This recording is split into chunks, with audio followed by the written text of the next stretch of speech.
Jalen Hurts for Nate Sudfeld, who turned it over twice and finished with just 32 passing yards on 5 of 12 passing. Pederson said after the game that he was, quote, coaching to win. That is what he said. Shannon, what was Doug Pederson thinking? I have no idea. Skip, I don't even know how Doug Pederson stood up in the locker room after the game and looked his team in the eye and said, I tried to win that game. Skip, it's 4th and goal.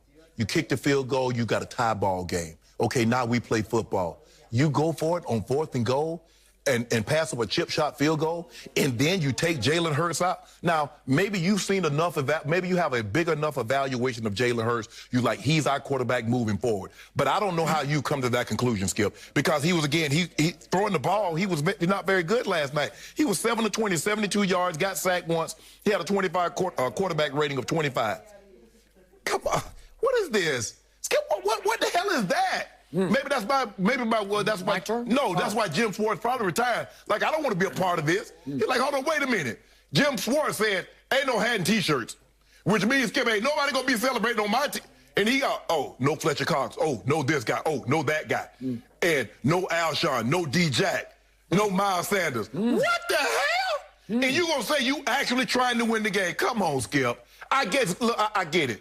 And Jason Kelsey said last week, winning games should trump any player evaluation. Skip, I'm trying to win. He said it again after the game last. Yeah, Skip. And for me, look, I've been on some teams that weren't very good. I didn't make the playoffs every year. So, people, I want you to think that I made the playoffs every year. But Skip, I'm giving it everything I got. You evaluate me on how I'm playing. Don't take me out just because of some bull jive. I don't know what the hell Dougie P. But it's for me. If I'm Jeffrey Lurie, Dougie P is not coming back as my head coach. There's no way I can bring him back into this situation. There's no way. The players are not going to look at him the same, Skip. When you do that, Jalen Hurts will look at that like, what the hell? Huh? I'm out for what? Skip, the man is just getting started. These are the type of games you want to see a young player and really evaluate him in. And you take him out for what? Skip, I don't know what this was about. I get it. You don't like the Cowboys. Once the Cowboys had lost, okay, now, hey, let's play football. And then you do this. You take Jalen Hurts out, and you pass up a field goal. Skip, I don't know what the hell was going on, but they need to go ahead and clean house. Now, we already know Pederson and Wentz, I don't see how they come back together, and I said that when he made that move. But I don't know what the hell Dougie P did with this, but they said he has a meeting. I heard Sal Palantonio, I heard some other people say he has a meeting with the owner, Jeffrey Lurie, not today, tomorrow. And if I'm Jeffrey Lurie, I got my feet up on the desk when he come in there, and I'm going to ask him, Doug, what the hell was that you did on Sunday night? Because I need some explanation. Go ahead. Done? Yeah. If I'd been Jeffrey Lurie last night, you'd have fired him after the game? I would have marched down from the empty press box. I would have gone to the locker room. I would have looked in at him and said, could you come out here for a second, please? And I would have said, you are done as my coach. Unless you can convince me Jeffrey Lurie was in cahoots with Doug Pederson, right, and that they had conspired before the game to basically, quote unquote, fix the game so that they would lose and drop from the 9th pick in the draft to the 6th pick in the draft. Right. If you can tell me that, you got me. I'm not sure that's what happened. He said he wanted to evaluate Nick Sudfeld. Skip, the guy's 27 years old, 4 years in the league, a 6th-round pick. Evaluate Nate. What? Nate, excuse me. Yeah. Nate Sudfeld. It's okay. He can be Nick or Nate. It doesn't matter. Because he's Dudfeld. It was shameful what happened in the 4th quarter. It was hard to watch. It stained the integrity of the National Football League. What would because I didn't hear the sound. What would the commentators say? What was Collinsworth and Michael saying?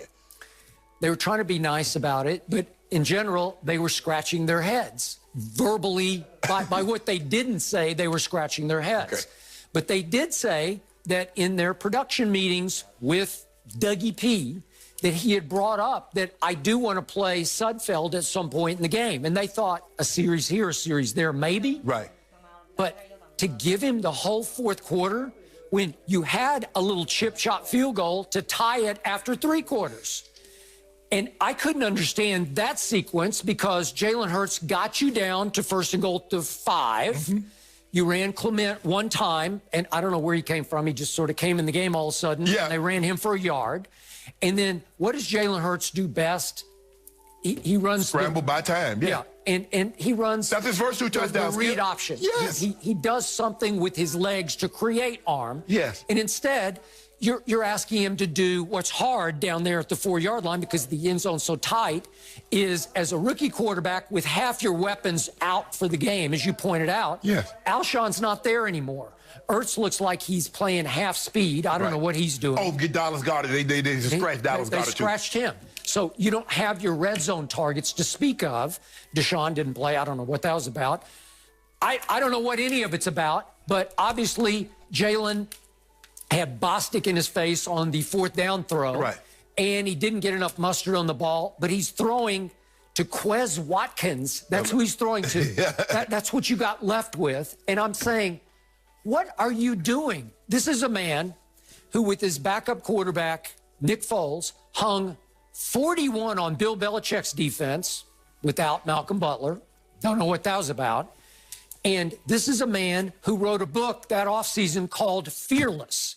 Well, I'll give you that was fearless. What he did last night, that's like, I don't care what anybody thinks of me, but that was nutty fearless to me. That was like crackpot fearless, where I'm saying, what are you thinking? What are you trying to prove?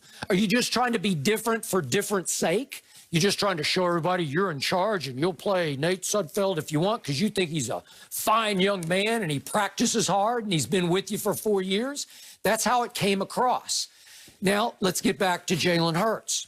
I believe Jalen Hurts would have won that game because I've seen him win a lot of games like that. When you least expect it, he'll make another play, and then a play here and a play there. That's what he does. But if we could see, you've blasted him for his throwing. Let's look at 3 plays if we could. Let's look at the first interception by Curl. If we could see this. This is to Ertz.